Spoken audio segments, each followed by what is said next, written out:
आज मोदी 3.0 की सरकार का पेश होगा पहला आम बजट। वित्तीय वर्ष 2025-26 के लिए पेश होगा बजट। मोदी सरकार के तीसरे कार्यकाल का पहला बजट। वित्त मंत्री निर्मला सीतारमण संसद में आज बजट करेंगी पेश। वित्तीय वर्ष 2025-26 के लिए बजट होगा पेश। निर्मला सीतारमण आज 7वीं बार बजट करेंगी पेश। मोदी 3.0 के पहले आम बजट में करदाताओं को वित्त मंत्री से बड़े राहत की उम्मीद और राज्यों में भी बजट पर 20 घंटे चर्चा होने की संभावना। संसद सत्र को लेकर विपक्षी गठबंधन इंडिया की अहम बैठक आज। केंद्र सरकार को घेरने की बनाई जाएगी रणनीति। महाराष्ट्र में विधानसभा चुनाव से पहले मराठा आरक्षण का मुद्दा गरमाया। शरद ने पूछा, मराठा आरक्षण को लेकर अब तक सरकार ने क्या कार्रवाई की। आज पेश होगा मोदी सरकार का 3.0 का पहला आम बजट। सोनिया गांधी ने एक्स पर ट्वीट किया, बजट मंत्रिमंडली का ना होकर जनता जनार्दन का होगा। आप देख रहे हैं के न्यूज़, खबरों का सारथी। नमस्कार, स्वागत है आपका। मैं हूं आपके साथ अवंतिका अवस्थी और हम चर्चा करेंगे देश का बजट, जहां आज पेश होगा देश का आम बजट। वित्तीय वर्ष 2025 और 26 के लिए बजट पेश किया जाएगा। मोदी सरकार के तीसरे कार्यकाल का ये पहला बजट होगा और वित्त मंत्री निर्मला सीतारमण लगातार 7वीं बार बजट पेश करेंगी। तो सुबह 10 बजे वित्त मंत्री पहुंचेंगी पार्लियामेंट और 11 बजे वित्त मंत्री निर्मला सीतारमण करेंगी बजट पेश। वित्त मंत्री निर्मला सीतारमण आज पेश करेंगी बजट। निर्मला सीतारमण 9 बजे अपने आवास से निकलेंगी। बता दें कि 9:15 पर यानी कि अब से कुछ ही देर में राज्य मंत्रियों के साथ फोटो सेशन भी किया जाएगा और 9:30 बजे निर्मला सीतारमण राष्ट्रपति से मुलाकात करेंगी। तो आज पेश किया जाएगा देश का आम बजट। बड़ी खबर, जहां पर देश का आम बजट आज पेश किया जाएगा। वित्तीय वर्ष 2025-26 के लिए आज देश का आम बजट पेश होगा और इस बजट से आम जन को भी काफी उम्मीदें हैं। मोदी सरकार के तीसरे कार्यकाल का ये पहला बजट है जो आज पेश किया जाएगा। बजट के दौरान प्रधानमंत्री नरेंद्र मोदी लोकसभा में मौजूद रहेंगे। आपको बता दें कि 9:15 पर राज्य मंत्रियों के साथ फोटो सेशन भी किया जाएगा, यानी कि अब से कुछ ही देर में फोटो सेशन भी किया जाएगा। तो वहीं वित्त मंत्री निर्मला सीतारमण आज करेंगी पेश बजट। वित्तीय वर्ष 2025-26 के लिए पेश किया जाएगा बजट। वित्तीय वर्ष 2025-26 के लिए पेश किया जाएगा बजट। निर्मला सीतारमण आज 7वीं बार बजट करेंगी पेश। पूर्व प्रधानमंत्री मोरारजी देसाई का रिकॉर्ड तोड़ देंगी वित्त मंत्री निर्मला सीतारमण। निर्मला सीतारमण आज 7वीं बार बजट करेंगी पेश। पूर्व प्रधानमंत्री मोरारजी देसाई का रिकॉर्ड तोड़ेंगी वित्त मंत्री निर्मला सीतारमण। लगातार 7वीं बार बजट पेश करेंगी। सबसे अधिक बजट पेश करने का रिकॉर्ड बनाएंगी निर्मला सीतारमण। आपको बता दें कि 2019 में बनी भारत की पहली पूर्णकालिक महिला। तो वित्त मंत्री निर्मला सीतारमण आज बजट करेंगी पेश। वित्तीय वर्ष 2025-26 के लिए आज बजट पेश किया जाएगा। निर्मला सीतारमण आज 7वीं बार बजट करेंगी पेश। पूर्व प्रधानमंत्री मोरारजी देसाई का रिकॉर्ड तोड़ेंगी वित्त मंत्री निर्मला सीतारमण। लगातार 7वीं बार बजट पेश करेंगी। बता दें कि आज देश में आम बजट पेश किया जाना है। लोकसभा में प्रधानमंत्री मौजूद रहेंगे और इसके अलावा पूर्व प्रधानमंत्री मोरारजी देसाई का भी रिकॉर्ड वित्त मंत्री निर्मला सीतारमण तोड़ेंगी। तो वहीं सोनिया गांधी ने एक्स पर ट्वीट किया है। बता दें कि आज बजट पेश किया जाना है, इसको लेकर के सोनिया गांधी ने एक्स पर ट्वीट किया है। लिखा कि आज पेश होगा मोदी सरकार 3.0 का पहला आम बजट। बजट मित्र मंडली का ना होकर जनता जनार्दन का होगा। सभी कांग्रेस और इंडिया गठबंधन के कार्यकर्ताओं से अनुरोध है, मुझसे जुड़े और भाजपा के नफरत को रोकने में सहायता करें। जुड़ेगा भारत, जीतेगा इंडिया, हारेगी तानाशाही। तो सोनिया गांधी ने ट्वीट किया है और टीवी स्क्रीन पर हम आपको सोनिया गांधी का ट्वीट दिखा रहे हैं, जिसमें उन्होंने लिखा कि आज देश का आम बजट पेश होगा। हम उम्मीद करते हैं कि हर बार की तरह ये बजट मित्र मंडली का ना होकर जनता जनार्दन का होगा। पिछले 10 सालों में जो लूटपाट और अन्याय इस देश के मध्यम वर्ग और गरीब के साथ हुआ है वो दोहराया ना जाए। सभी कांग्रेस और इंडिया गठबंधन के कार्यकर्ताओं से अनुरोध है, मुझसे जुड़े और भाजपा के नफरत को रोकने में सहायता करें। जुड़ेगा भारत, जीतेगा इंडिया, हारेगी तानाशाही। तो कुछ इस प्रकार से सोनिया गांधी ने सोशल मीडिया हैंडल एक्स पर ट्वीट किया है।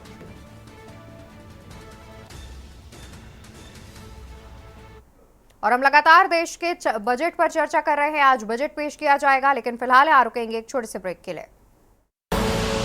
आप देख रहे हैं के न्यूज, खबरों का सारथी। ब्रेक से वापस आ चुके हैं, रुक करते हैं खबरों की ओर। खबर आपको बता दें, जहां पर 23 जुलाई को मोदी कैबिनेट 3.0 का पहला आम बजट पेश होने वाला है, यानी कि आज पहला आम बजट पेश होने वाला है। और इसको लेकर के सोनिया गांधी ने एक्स पर ट्वीट किया है। तो सोनिया गांधी ने एक्स पर ट्वीट किया कि आज पेश होगा मोदी सरकार 3.0 का पहला आम बजट। बजट मित्रमंडली का ना होकर जनता जनार्दन का होगा। कुछ इस प्रकार से सोनिया गांधी ने अपने सोशल मीडिया हैंडल एक्स पर ट्वीट किया। लिखा कि देश के मध्य वर्ग और गरीब के साथ अन्याय दोहराया ना जाए। देश के मध्य वर्ग और गरीब के साथ अन्याय दोहराया ना जाए। सभी कांग्रेस और इंडिया गठबंधन के कार्यकर्ताओं से अनुरोध है, मुझसे जुड़े और भाजपा के नफरत को रोकने में सहायता करें। जुड़ेगा भारत, जीतेगा इंडिया, हारेगी तानाशाही। तो कुछ इस प्रकार से सोनिया गांधी ने सोशल मीडिया हैंडल एक्स पर ट्वीट कर भाजपा सरकार पर भी निशाना साधा है।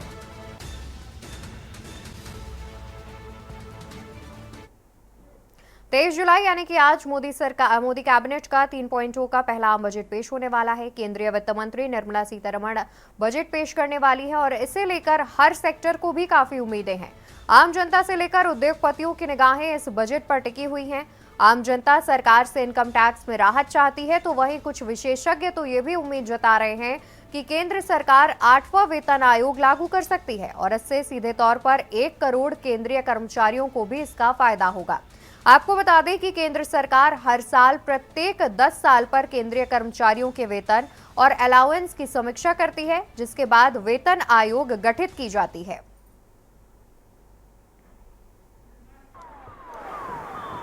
और वहीं सीधी तस्वीरें हम आपको दिखा दें, जहां पर वित्त मंत्री निर्मला सीतारमण राष्ट्रपति से मुलाकात करने के लिए राष्ट्रपति भवन की ओर बढ़ रही हैं।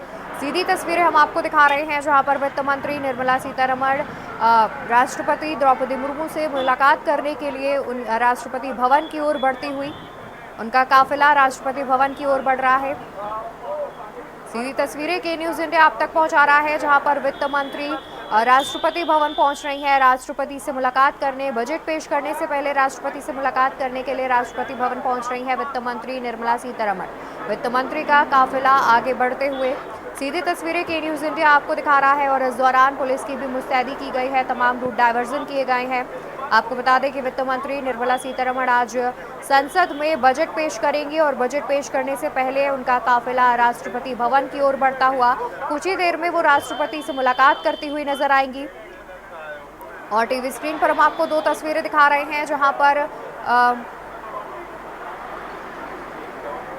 वित्त मंत्री राष्ट्रपति भवन की ओर बढ़ रही हैं। राष्ट्रपति द्रौपदी मुर्मू से मुलाकात करेंगी और मुलाकात करने के बाद संसद की ओर आगे बढ़ेंगी और संसद में आगे बढ़ने के बाद जो बजट है वो पेश किया जाएगा। फिलहाल तस्वीरें हम आपको दिखा रहे हैं, जहां पर वित्त मंत्री का काफिला राष्ट्रपति भवन की ओर आगे बढ़ता हुआ नजर आ रहा था, जहां पर वित्त मंत्री निर्मला सीतारमण राष्ट्रपति भवन पहुंचकर राष्ट्रपति द्रौपदी मुर्मू से मुलाकात करेंगी।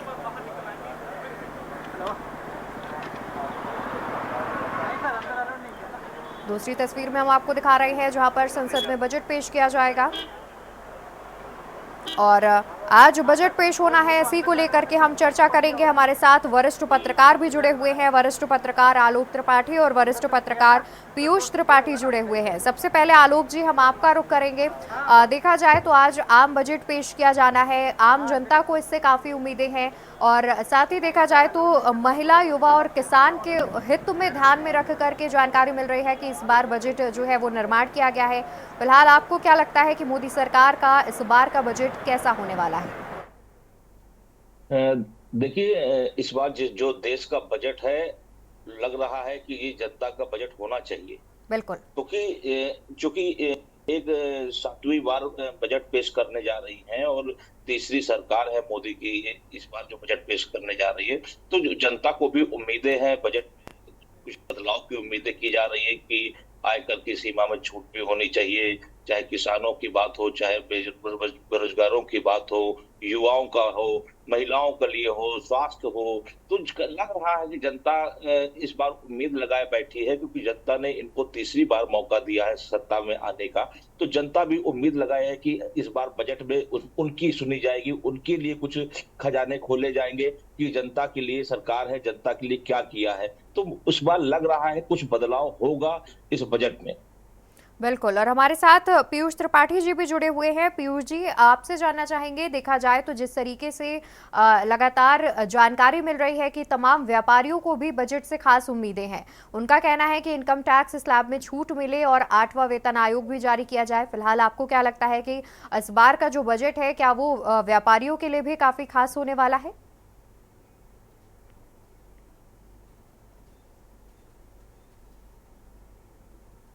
अनम्यूट कर लीजिए पीयूष जी, आपकी आवाज हम तक नहीं पहुंच रही है।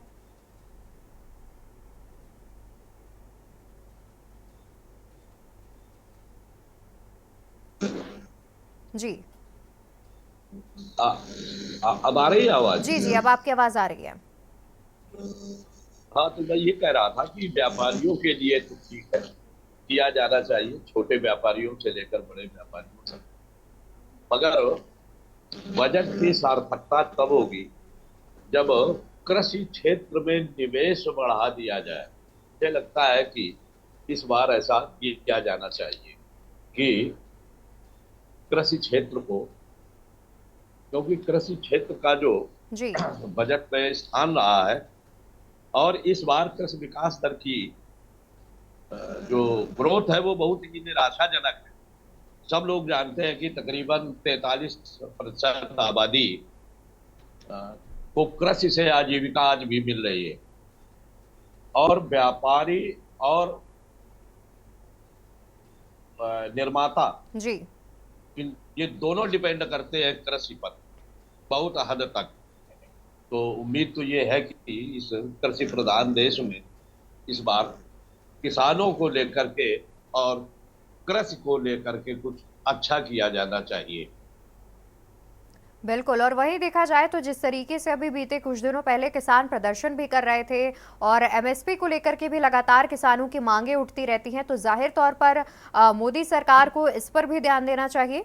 आलोक जी, आपसे जानना चाहेंगे कि देखा जाए तो जिस तरीके से अगर हम बात करें एनडीए के सहयोगी दलों की, तो बिहार और आंध्र प्रदेश लगातार विशेष राज्य का दर्जा मांग रहे हैं। उनकी मांग है कि उन्हें विशेष राज्य का दर्जा दिया जाए, और लगातार उनकी जो तमाम मांगे हैं, देखा जाए तो कुछ दिनों पहले आंध्र प्रदेश के मुख्यमंत्री भी प्रधानमंत्री से मिलने पहुंचे थे। बजट को लेकर के उन्होंने चर्चा की थी, वित्त मंत्री से भी मुलाकात की थी। तो क्या लगता है कि इस बजट में ये सब भी शामिल होने वाला है? हेलो जी हेलो। जी आलोक जी, आपकी आवाज हम तक पहुंच रही है। जी जी जी, बिल्कुल। जैसे जिस तरह से बिहार और दूसरे प्रदेश जो है विशेष राज्य के दर्जा की मांग कर रहे हैं, सब चीजें कर रहे हैं, तो लेकिन लेकिन जिस तरह से कल संसद में देखने को मिला, तो लग रहा है कि सरकार शायद इस बार इस ओर ध्यान नहीं देगी।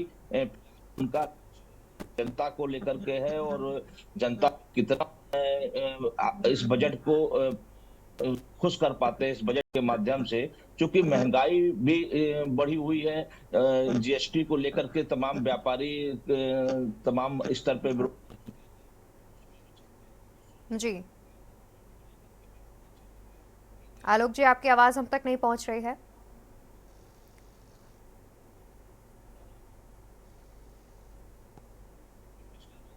जी अनम्यूट कर लीजिए आलोक जी, आपकी आवाज हम तक नहीं पहुंच रही है।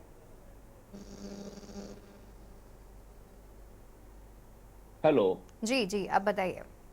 जी, तो ये देश का जो बजट है इस बार जनता कुछ उम्मीद लगाए बैठी हुई है कि शायद जनता के हित का बजट होगा। जनता की जो मूलभूत आवश्यकताएं हैं उनको ध्यान में रखते हुए बजट बनाया गया होगा, क्योंकि इस बार रिकॉर्ड बन रहा है। सीतारमण जी भी बजट पेश जब करेंगी तो उस रिकॉर्ड में शायद जनता के जो सुविधाएं हैं उसको भी ध्यान में रखा होगा सरकार ने, क्योंकि जिस तरह से चाहे किसान, जैसे अभी कहा कि किसानों को लेकर के, तो ठीक बात है कि किसानों का देश है ये, किसानों की अगर आय बढ़ेगी तो किसको लेकर के भी सरकार को ध्यान दिया होगा। लेकिन ये क्या होगा, कितना होगा, ये अभी कुछ देर में ही पता चलेगा। लेकिन बहुत उम्मीद है जनता को इस तीसरे बजट में, तीसरे कार्यकाल में जो बजट पेश हो रहा है उसमें, चाहे नौजवान हो, महिलाएं हैं, और खासकर व्यापारी वर्ग जो छोटा व्यापारी है, उसको कुछ ज्यादा उम्मीदें लगाए बैठा हुआ है कि जो है सरकार शायद उनको जो समस्याएं हैं जीएसटी को लेकर के और भी तमाम तरह की, उनको लेकर के कुछ ना कुछ जरूर इसमें जो है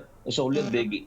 बिल्कुल। और वहीं पीयूष त्रिपाठी जी, हम आपसे जानना चाहेंगे कि देखा जाए तो सूत्रों के हवाले से जानकारी अभी मिल रही है कि इनकम टैक्स स्लैब में बदलाव हो सकता है और इससे कहीं ना कहीं जो मिडिल क्लास है और उन्हें काफ़ी राहत मिल सकती है, आम जनता को भी इससे काफ़ी राहत मिलेगी। क्या लगता है कि इस बार सरकार इसको भी ध्यान में रखकर आम जनता का हित के बारे में सोचेगी?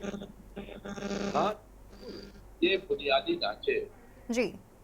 ढांचे का सवाल है। ये अगर मिडिल क्लास के टैक्स स्लैब में थोड़ी सी छूट और मिलती है तो इससे बहुत राहत महसूस, क्योंकि जो भारत में इस समय टैक्स पे करने का जो सिस्टम कर दिया गया है वो बड़ा जटिल है और बिल्कुल ऑनलाइन है। इसको लेकर इतनी बड़ी परेशानियां है। सरकार को चाहिए ये कि अब जब तक विशेषज्ञ, अभी लोग विशेषज्ञ नहीं हो पाए, अवंतिका जी, सबसे बड़ी दिक्कत ये है। टैक्स पेयर अभी कहीं सीए, कहीं टेक्नीशियन और कहीं जानकार लोगों के भरोसे है। ये भी एक बहुत बड़ी समस्या है। टैक्स के समय पर पहुंचने में एक ये दिक्कत है। तो उम्मीद तो लग रही है कि इस बार मिडिल क्लास को राहत दी जाएगी। देखिए, देश में शिक्षा, स्वास्थ्य, सुरक्षा, सतर्कता, सफाई, इन सब का मिला, ये एक दूसरे से कनेक्टेड है। मिडिल क्लास को अगर थोड़ा सा स्लैब में सुधार किया जाता है, थोड़ी सी छूट बढ़ाई जाती है जी, तो वो पैसा उसके या तो प्रोडक्शन के काम में आएगा या तो उसकी परचेजिंग पावर को बढ़ाएगा। मुझे तो यही लगता है कि इस तरह से बढ़ा देना चाहिए, स्लैब बढ़ा देना। बिल्कुल बिल्कुल, जाहिर तौर पर इससे कहीं ना कहीं आम जनता को भी सहूलियत मिलेगी। आप दोनों हमारे साथ बने रहिए, हम लगातार आपसे चर्चा करेंगे और बजट को लेकर के जितनी भी तमाम चीजें हैं वो हम लगातार चर्चा कर रहे हैं। हमारे साथ वरिष्ठ पत्रकार भी जुड़े हुए हैं, लेकिन उससे पहले यहाँ रुकेंगे एक छोटे से ब्रेक के लिए। आप देख रहे हैं के न्यूज खबरों। ब्रेक से वापस आ गए हैं। लगातार बजट पर चर्चा कर रहे हैं, जहां पर मोदी सरकार के 3.0 का आज बजट पेश किया जाएगा। निर्मला सीतारमण आज लगातार 7वीं बार बजट पेश करेंगी और इसको लेकर के हमारे साथ वरिष्ठ पत्रकार भी जुड़े हुए हैं जिनसे हम चर्चा कर रहे हैं। तो वही हमारे साथ अब व्यापार मंडल के मंडलाध्यक्ष विजय पंडित भी जुड़ गए हैं और साथ ही टैक्स एक्सपर्ट संतोष गुप्ता जी भी जुड़ गए हैं। संतोष जी, आपका रुख करेंगे। देखा जाए तो जिस तरीके से हम देख रहे हैं कि इनकम टैक्स स्लैब में बदलाव की भी जानकारी जो है वो मिल रही है, क्या लगता है कि मोदी सरकार इस बार के बजट में कुछ टैक्स स्लैब में बदलाव कर सकती है? ऐसा है कि हम आयकर के जो भी विशेषज्ञ हैं वो इस बात पर बिल्कुल आशान्वित हैं कि सरकार को अब इस समय जो भी नौकरी पेशा व्यक्ति हैं, कारोबारी हैं, पेशेवर व्यक्ति हैं एवं मध्यम वर्ग के आय करदाता हैं, उन्हें टैक्स बोझ से निश्चित राहत पहुंचानी चाहिए। ये फिलहाल अभी दो तरीके से संभव है। एक, जो वर्तमान में टैक्स रेट की स्लैब दर है उसमें कमी की जानी चाहिए। दूसरा, जो करमुक्त की धनराशि सीमा है इनकम टैक्स से जिस पे टैक्स नहीं लगता, वो चाहे पुरानी रिजीम हो या नई रिजीम हो, दोनों में काफी कम है, उसे निश्चित तौर से बढ़ाना चाहिए। महंगाई उसको देखते हुए ये है, और दो रिजीम चल रही है, ये खत्म होनी चाहिए। करदाता के लिए बड़ी असमंजस की स्थिति रहती है कि पुरानी रिजीम में जाएं या नई रिजीम में जाएं। नई रिजीम जो टैक्स के घटे स्लैब दर से है उसकी सीमा 7 लाख तक एग्जम्प्ट है, उसके बाद 15 लाख तक की आमदनी पर उस पर घटे दर पे टैक्स लगता है। वो काफी मध्यम वर्गीय लोगों को फायदेमंद लग रही है। पुरानी टैक्स रिजीम उन्हीं को फायदेमंद है जिनके पास टैक्स सेविंग और ज्यादा है। तो सरकार का यदि नजरिया है कि हमको राजस्व मिले और टैक्स सेविंग पर उत्साहित नहीं करना चाहती, तो वो नए टैक्स रिजीम पे ही परमानेंट चली जाए। लेकिन कर मुक्ति धनराशि की सीमा उसको 7 लाख से 10 लाख करनी होगी, ताकि आजकल जो महंगाई है, रुपए की जी जो क्रय क्षमता घट रही है और हम भारतवासी अपने पारिवारिक और सामाजिक दायित्व का भी निर्वहन करते हैं, तो कम से कम हमें टैक्स से उतनी राहत मिलनी चाहिए कि हम सरकार को राजस्व भी दे दें और अपने सामाजिक और पारिवारिक दायित्वों का निर्वहन भी कर लें। और अब बिल्कुल। देखना यह है कि कितना वित्त मंत्री अपने पिटारा से खोलती हैं। मेरा यह मानना है व्यक्तिगत तौर पे कि जब से अभी लोकसभा के चुनाव हुए हैं, तब से जी। ये समझ में आ रहा है कि सरकार का विजन लोगों को सुनने का शुरू हो गया है। अभी तक तो वो विजन दिखाई नहीं पड़ता था और सिर्फ आंकड़ा राजस्व का दिखाई देता था। तो जो निर्मला ताई हैं अपनी वित्त मंत्राणी, उनका भी नजरिया हमेशा सख्त रहा है, लेकिन शायद अब सुन लें। और हम लोगों की आशा है कि आज भाजपा सरकार की तृतीय पारी का ये जो वित्त मंत्री श्रीमती निर्मला सीतारमण जी का 7वां लगातार बजट है, जी। जो कि अपना एक रिकॉर्ड बनाने जा रही हैं, वो हम आम मध्यम वर्गीय आयकरदाताओं को निश्चित रूप से राहत प्रदान करेंगी। देखना है कितना पिटारा उनके उससे खुलता है और हमको सबको किसको किसको क्या लाभ मिलता है। बिल्कुल, जाहिर तौर पर। और हमारे साथ व्यापार मंडल से मंडल अध्यक्ष विजय पंडित जी भी जुड़े हुए हैं। विजय जी, हम आपसे भी अभी चर्चा करेंगे और लगातार देखा जाए हमारे साथ मेहमान जुड़े हुए हैं जिनसे हम बजट को लेकर चर्चा कर रहे हैं, लेकिन फिलहाल यहाँ पर रुकेंगे एक बहुत ही छोटे से ब्रेक के लिए। आप देख रहे हैं के न्यूज़, खबरों का सारथी। आगे है, लगातार बजट पर चर्चा कर रहे हैं। इसी बीच एक बड़ी खबर सामने आ रही है। बड़ी खबर आपको राजधानी दिल्ली से बताएंगे, जहां पर खड़गे ने मोदी सरकार पर साधा निशाना। खड़गे ने मोदी सरकार पर साधा निशाना। आर्थिक सर्वेक्षण को लेकर मोदी सरकार को घेरा। कहा कि हम शुरू से ही किसानों, गरीबों, दलितों की कर रहे मांग, लेकिन ये सरकार मनमाने ढंग से काम करती है। आपको बता दें कि बजट को लेकर के फिलहाल अभी खड़गे की ओर से बयान सामने आया है। उन्होंने कहा कि बीजेपी अपने फायदे के लिए काम करती है, ये जनता के लिए कुछ नहीं कर सकती।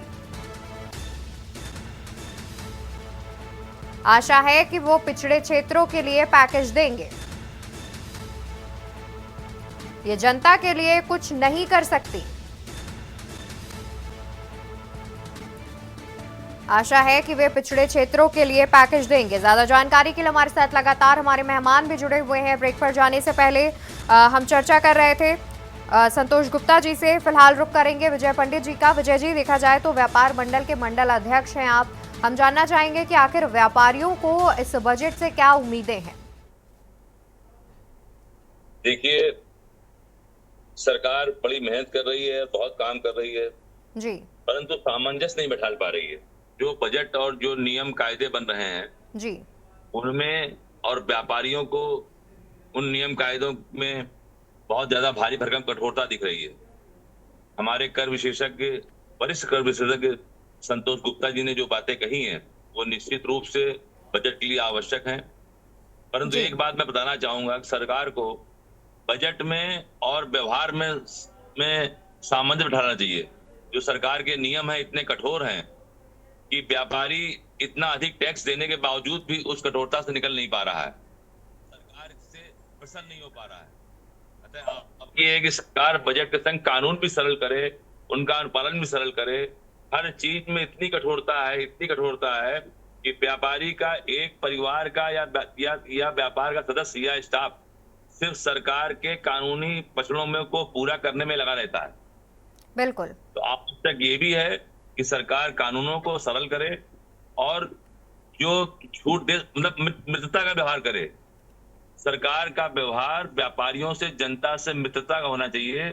जब सरकार चुन के जाती है तो मालूम पड़ता है कि सरकार नारों के राजा बन गई है। तो सरकार को राजा के संग बहुत ही जनता के संग बहुत सरल व्यवहार करना चाहिए, ये आवश्यक है। और ये बजट तभी सफल हो पाएगा, सरकारी योजना तब सफल हो पाएंगी जब सरकार मित्रता का व्यवहार करेगी और सारे नियम सरल करेगी। बिल्कुल, जाहिर तौर पर। और कहीं न कहीं सरकार को भी व्यापारी वर्ग की भी बात सुनने की ज़रूरत है, उन पर भी ध्यान देने की ज़रूरत है। आलोक जी, देखा जाए तो जब बजट पेश किया जाता है अमूमन, और उसके बाद सब्जी, फल और ख़ास तौर पर अगर हम देखें तो दाल के दामों में काफ़ी बढ़ोतरी होती है, जिससे जो आम जनता है उसके जो है देखा जाए तो उसके बजट पर काफ़ी ज़्यादा फोकस पड़ता है, क्योंकि दाल महंगी हो जाती है एक और, तो उससे आम जनता को कहीं न कहीं नुकसान भी होता है। तो क्या लगता है कि इस बार के बजट में देखा जाए तो आम विजय सर, जनता को ध्यान रखा जाएगा? अनम्यूट कर वो लीजिए जनता आलोक जी। का जी जी जी, आपकी आवाज अनम्यूट आ है। रही है। जी, आपकी आवाज आ रही है। जी जी ये देश का बजट, जनता का बजट बन पाता है कि नहीं, ये आज देखना होगा, क्योंकि जनता बहुत इंतजार करती है कि सरकार जब बनेगी तो सरकार उनके लिए खजाना खोलेगी, उनको राहत देगी। जिस तरह महंगाई बढ़ी हुई है, जनता को राहत की आवश्यकता है। उसको लगता है कि जो हमने जिसको चुन के भेजा है वो हमारी भी सुनेगा। क्योंकि आप ठीक है, आप बड़े बड़े व्यापारियों की सुने, लेकिन जो मध्यम वर्गीय व्यापारी है, छोटा व्यापारी है, साथ में जो आम जनता है, जी, मध्यम वर्गीय लोग हैं, उनको कैसे राहत बिल्कुल। देंगे, इस पे भी आपको फोकस करना होगा। उनकी रोजी रोटी कैसे चलेगी, क्योंकि देखिए इलाज और शिक्षा और स्वास्थ्य, या ये कह लीजिए कि व्यापार, ये सब चीजें ऐसी हैं जिससे आम जनमानस जुड़ा होता है। तो अगर आप इलाज में जिस तरह से निकल के आ रहा है कि शायद आयुष्मान जो कार्ड है उसकी भी सीमा बढ़ाएंगे, तो अगर ये हो जाता है तो ठीक है, लोगों को इलाज कराने में आसानी होगी। अगर महंगाई को भी आप कुछ कम कर देंगे तो जनता को और राहत मिलेगी। तो ये जो तीसरा बजट होगा आपका, जो सीतारमण जी पेश करेंगी, जो एक रिकॉर्ड होगा, तो मुझे लगता है कि शायद ये जनता को राहत दे देंगे, तो ये भी एक रिकॉर्ड बन जाएगा कि जनता को भी लगेगा कि ये चुनी हुई सरकार जनता की सरकार है, और जो देश का बजट जनता का बजट है। बिल्कुल, जाहिर तौर पर। और कहीं न कहीं अगर महँगाई कम होगी तो इससे जो मध्यम वर्गीय लोग हैं, उनकी जेबों पर भी जो है असर होगा, और कहीं न कहीं वो भी कुछ बचत कर पाएँगे। और हमारे साथ लगातार पीयूष त्रिपाठी जी भी जुड़े हुए हैं। पीयूष जी, देखा जाए तो जिस तरीके से मोदी की गारंटी एक जो घोषणा पत्र जारी किया गया था बीजेपी की ओर से, उसमें तमाम वादे किए गए थे। खास तौर पर महिला, युवा, किसानों को लेकर के वादे किए गए थे। अगर हम युवाओं की बात करें तो देखा जाए तो लगातार युवाओं का ये भी कहना है कि बेरोजगारी दर जो है वो बढ़ रहा है, और जितनी भी सरकारी नौकरियां हैं वो कहीं ना कहीं कम होती जा रही हैं, या तो उन पर भर्ती नहीं हो रही है, या फिर हो रहा है तो जैसे कि देखा जाए तो पेपर लीक जैसे मामले भी हो रहे हैं। तो क्या इस बार के बजट में युवाओं पर भी खास फोकस दिया जाएगा? क्योंकि अगर जो युवा है वो भी हमारे देश का भविष्य है, तो उनके भविष्य को संवारने के लिए बीजेपी इस बार क्या कर सकती है?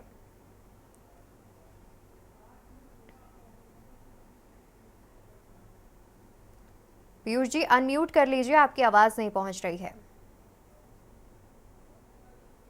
आई आवाज? जी जी, आपकी आवाज आ रही है। दो लोग और जुड़ गए हैं जो विषय विशेषज्ञ हैं, विजय पंडित जी और जी संतोष गुप्ता जी। दोनों लोगों का स्वागत है। मैं जरा सा जी एक बात बता दूं, जो कल के आर्थिक सर्वेक्षण में एक बात आई है।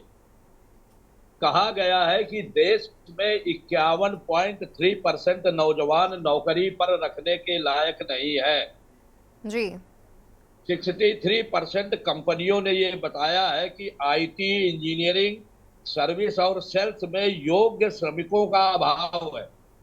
एकेडमी की मदद से श्रमिकों को कुशल बनाया जा सकता है।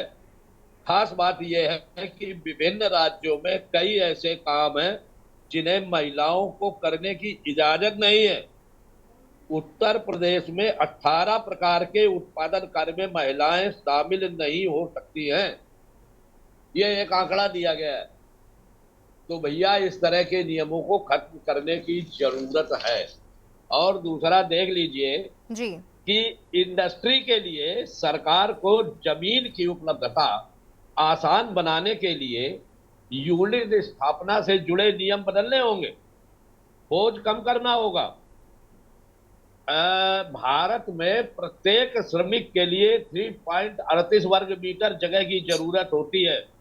सिंगापुर, मलेशिया में, अन्य देशों में 3 वर्ग मीटर। भारत में सबसे पहले तो इंडस्ट्री स्थापित हो, इसके लिए जगह की जरूरत के नियम को खत्म करना होगा। मैं तो विषय विशेषज्ञ नहीं हूं, मैं तो पत्रकार हूं, लेकिन मुझे ये दिखाई दे रहा है जो सवाल आपका है महिलाओं के लिए, युवकों के लिए, जी बेरोजगारी का अर्थ अगर सिर्फ सरकारी नौकरी बनाए रखा जाएगा मैं सर जी को जानता हूँ पिछले 30 साल से, 35 साल से। इन्होंने सरकारी नौकरी नहीं मांगी। ये स्किल्ड है, हुनरमंद है, अपने काम के मास्टर है, और संभवतः ये 10-15-20 लोगों को रोजगार दिए हुए। रोजगार की परिभाषा दिमाग में बदलनी होगी लोगों के। बिल्कुल, जैसा कि आपने कहा कि रोजगार की परिभाषा बदलनी होगी, और कहीं ना कहीं मोदी सरकार के अगर हम कार्यकाल में देखें तो स्टार्टअप्स को काफी बढ़ावा मिला है, और मोदी सरकार ने स्टार्टअप्स को बढ़ावा देने के लिए कई नियम भी बनाए हैं, और कहीं ना कहीं युवाओं को प्रेरित किया है कि वो स्टार्ट करें। तो क्या स्टार्टअप को लेकर के कुछ नई चीज सामने आ सकती है बजट में? हाँ जरूर, बिल्कुल बिल्कुल सही बात है ये, कि किया जाना चाहिए। और अगर नहीं करते हैं तो 2 घंटे का टाइम है, अब तो और कब रह गया है, 1.5 घंटे का टाइम। जी किया जाना चाहिए। बिल्कुल, और इससे कहीं ना कहीं जो बेरोजगारी दर है वो भी कम होगा, और जिस तरीके से लगातार युवा जो आरोप लगाते हैं कि सरकारी नौकरी, तो उसमें भी देखा जाए तो कहीं ना कहीं युवाओं को स्टार्टअप करने के लिए प्रेरणा मिलेगी, और जो बेरोजगारी दर है वो भी कम होगा। और हमारे साथ लगातार संतोष गुप्ता जी भी जुड़े हुए हैं। संतोष जी, क्या देखा जाए कि हाउसिंग लोन जो है उसमें नई रियायत मिल सकती है? ये भी एक बड़ा सवाल है। देखिए, जो कर मुक्ति की छूटें हैं जी आयकर में, जी वो एक आम मध्यम वर्गीय आय करदाता के लिए बड़ी महत्वपूर्ण होती है। और जैसा कि हमारा जो देश है, जी ये देश एक समाज प्रधान देश है, परिवार प्रधान है। या अकेला चलो रही की संस्कृति नहीं है कि हम बड़े हो गए अकेले चलने लगे, ना हम माता पिता का ध्यान दे पा रहे हैं, ना अपना परिवार का ध्यान दे पा रहे हैं।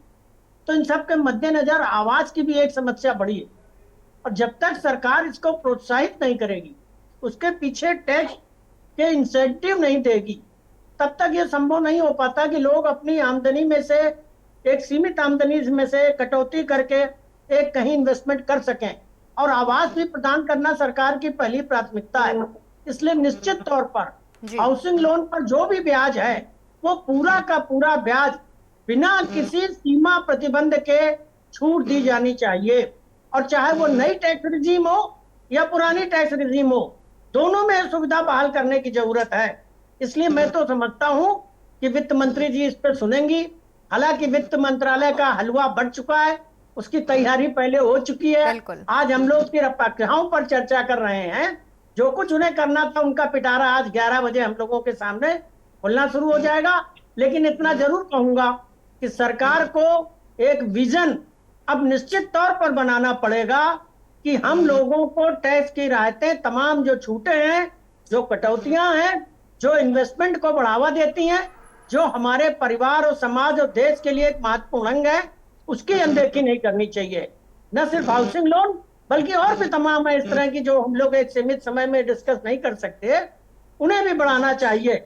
मैं तो उम्मीद करूंगा वित्त मंत्री जी ने जरूर इसमें कोई ना कोई प्रोविजन कर रखा होगा, और आशा है कि उनके पिटारे से हम निश्चित तौर पर कुछ पाएंगे। क्योंकि यदि आज भी नहीं पाएंगे तो आपने देखा कि अभी जो लोकसभा का चुनाव हुआ, ये मैं बार बार दोहरा रहा हूं, और उसके बाद जो उपचुनाव हुए हैं उनके रिजल्ट ने क्या बता दिया है। बिल्कुल, और देखा जाए तो कई अन्य राज्यों में भी अभी विधानसभा चुनाव होने हैं, और अगर अभी जो बजट है उसमें अगर आम जनता संतुष्ट नहीं होती है, तो कहीं ना कहीं जो बाकी राज्यों में विधानसभा चुनाव होने हैं उसमें बीजेपी को खुद जनता जवाब देगी। फिलहाल यहाँ रुकेंगे एक छोटे से ब्रेक के लिए। लगातार हमारे साथ मेहमान भी जुड़े हुए हैं। आप देख रहे हैं के न्यूज़, खबरों का सारथी।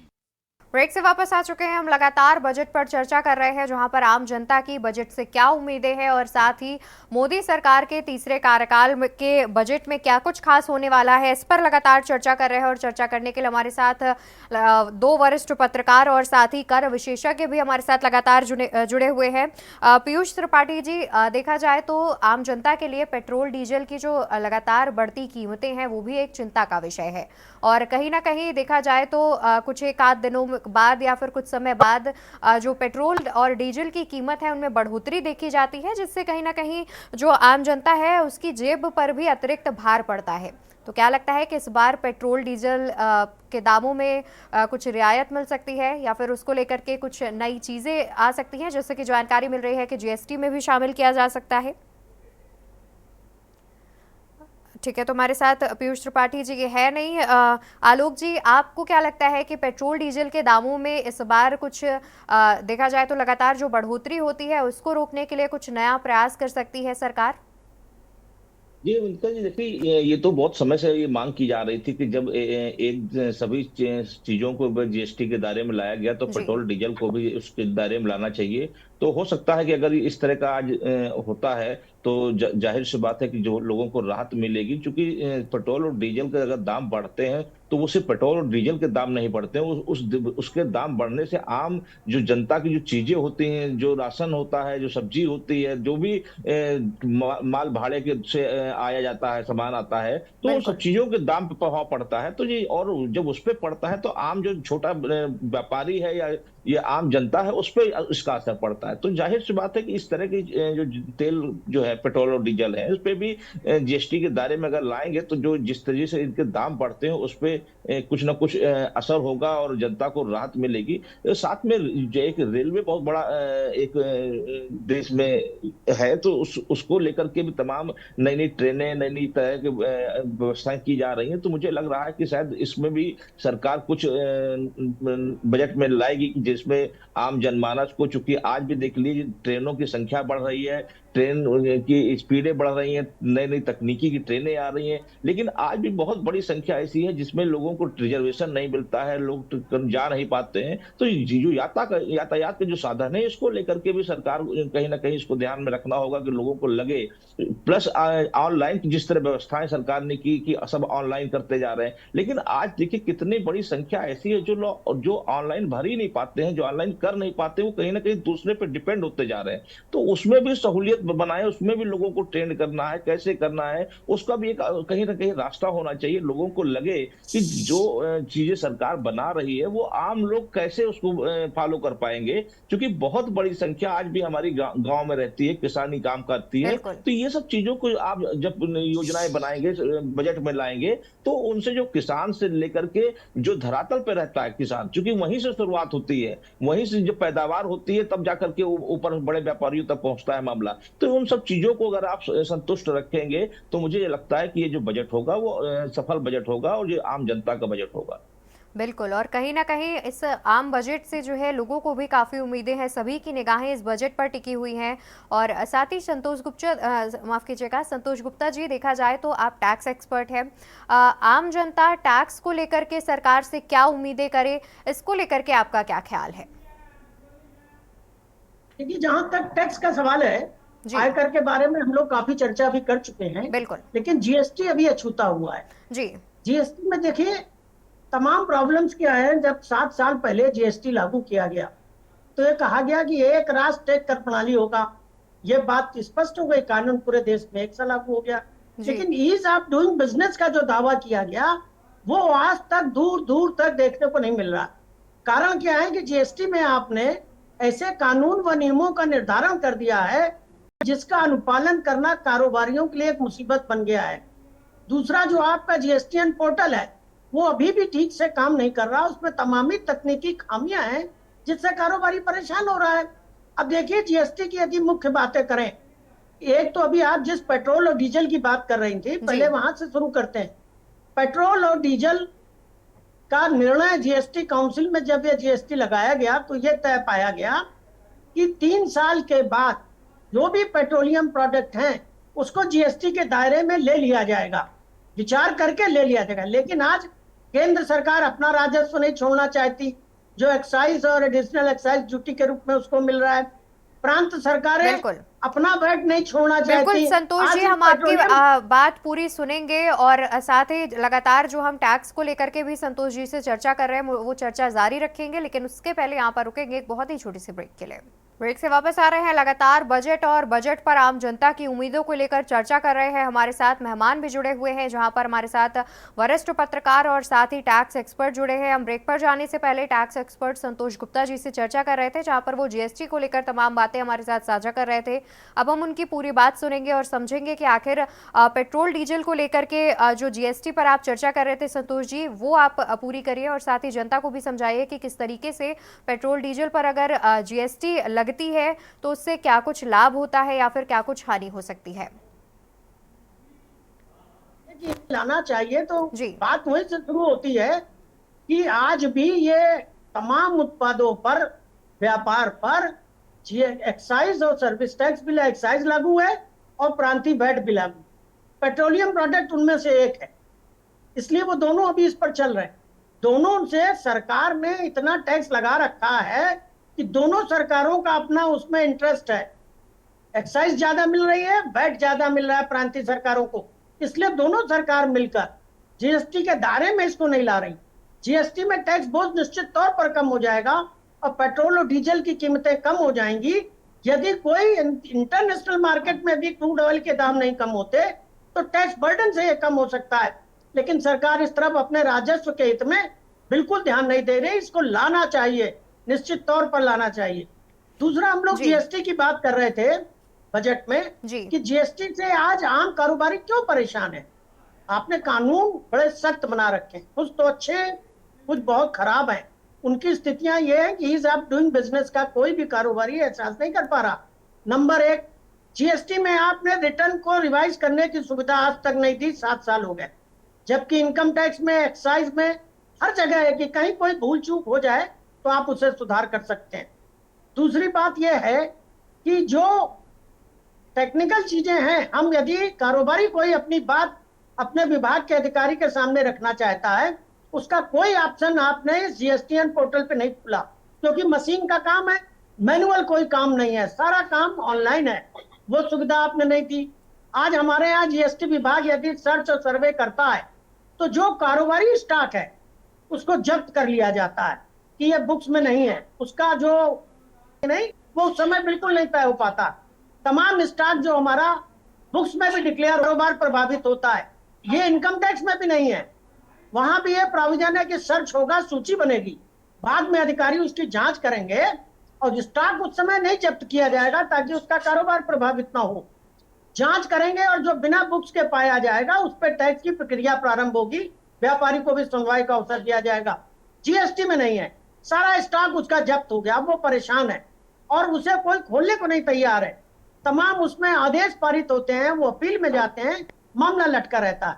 ये कतई नहीं होना चाहिए, कारोबार प्रभावित हो रहा है। आप, हम ये नहीं कहते कि यदि वो टैक्स में नहीं डिस्क्लोज किया गया है विभाग को तो आप टैक्स लगाइए, नियमानुसार लगाइए, प्रक्रिया बनाइए, उसका स्टॉक मत जब्त करिए, उसका कारोबार मत होने दीजिए। इस तरीके की अनेक उसमें तकलीफें हैं, अनेक कानून है।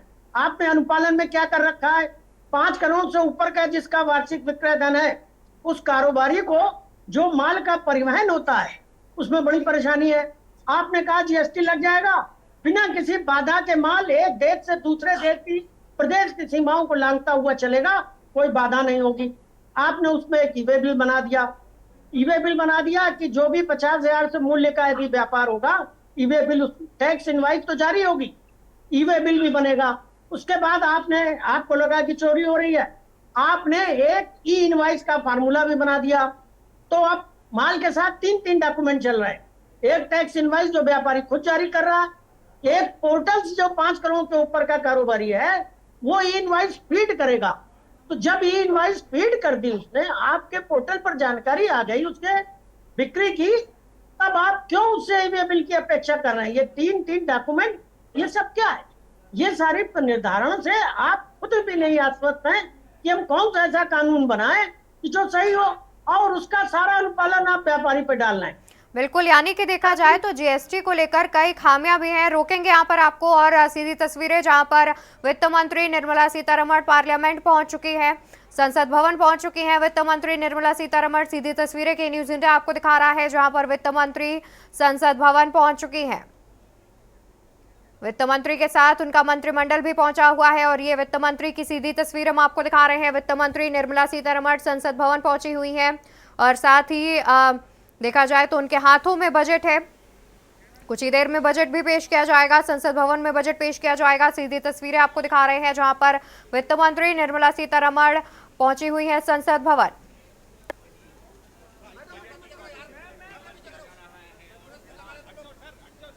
पार्लियामेंट पहुंची वित्त मंत्री निर्मला सीतारमण। सीधी तस्वीर के न्यूज इंडिया आपको दिखा रहा है जहां पर वित्त मंत्री निर्मला सीतारमण पार्लियामेंट पहुंची हुई हैं, संसद भवन पहुंची हुई हैं। आपको बता दें कि कुछ देर पहले वो राष्ट्रपति भवन पहुंची थी, जहां पर उन्होंने राष्ट्रपति द्रौपदी मुर्मू से मुलाकात की और उसके बाद वो संसद भवन पहुंची हैं। कुछ ही देर में बजट भी पेश किया जाएगा। वित्त मंत्री लगातार 7वीं बार बजट पेश करेंगे और ये सीधी तस्वीरें जहां पर वित्त मंत्री के हाथ में बजट भी है। कुछ ही देर में वो बजट भी संसद भवन में पेश करेंगी और लगातार 7वीं बार बजट पेश करेंगी वित्त मंत्री निर्मला सीतारमण। और वित्त मंत्री निर्मला सीतारमण के हाथ में बजट की कॉपी भी है, जिसको वो दिखा रही हैं। ऐसा लाल बक्से में कहा जाए तो इसमें बजट है, बजट की एक कॉपी है जिसे संसद में आज पेश किया जाएगा। खुद वित्त मंत्री संसद में आज बजट पेश करेंगी। लगातार 7वीं बार बजट पेश करेंगी वित्त मंत्री और वित्त मंत्री के साथ उनके मंत्रिमंडल के भी तमाम लोग मौजूद नजर आएंगे। बता दें कि बजट पेश करने के दौरान प्रधानमंत्री नरेंद्र मोदी भी लोकसभा में मौजूद रहेंगे। सीधी तस्वीर वित्त मंत्री के पार्लियामेंट पहुंचने की सीधी तस्वीर, संसद भवन पहुंचने की सीधी तस्वीर के न्यूज इंडिया आपको दिखा रहा है। बता दें कि आज देश का आम बजट पेश किया जाएगा। तस्वीर आपको दिखा रहे थे जहां पर वित्त मंत्री संसद भवन पहुंच चुकी हैं और लगातार हमने आज बजट पर भी चर्चा की, जिसको लेकर के हमारे साथ मेहमान भी जुड़े थे। उन सभी का शुक्रिया और फिलहाल मेरे साथ खबरों में इतना ही। आप देखते रहिए के न्यूज इंडिया। नमस्कार। आप देख रहे हैं के न्यूज, खबरों का सारथी।